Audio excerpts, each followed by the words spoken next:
ഇന്ന് ഞങ്ങൾ വടകര പോയിട്ടുണ്ടായിരുന്നു കേട്ടോ. അവിടെ കുറേ അമ്പലങ്ങൾ ഉത്സവങ്ങളൊക്കെ ഉണ്ട്.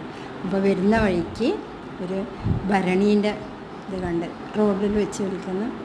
അപ്പോൾ കുറേ ഭരണികളുണ്ട്.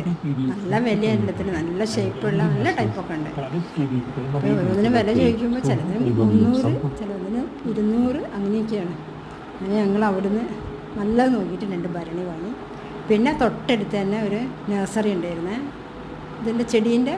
അപ്പോൾ അവിടെ കയറി അവിടുന്ന് ഇങ്ങനെ കുറേ നോക്കി, കുറേ ഉണ്ട്. അപ്പോൾ 2 ഇത് വാങ്ങി, പ്രിൻസ് പോലത്തെ 2 ചെടികളും 2 ഭരണി കേട്ടോ. ഇതാ കണ്ടില്ല, ഇതാണ് നല്ല ഭംഗിയുണ്ട് കാണാൻ. പിന്നെ ഒരു കുറ്റി കുരുമുളകും വാങ്ങിയിട്ടുണ്ടായിരുന്നു, അതും വാങ്ങി. അത് തിരിയിട്ടിട്ടുണ്ട്, നോക്കാം ഉണ്ടാവുമോ ഇല്ലയെന്നൊന്നും അറിയില്ല, വാങ്ങി വെച്ചിട്ടുണ്ട്.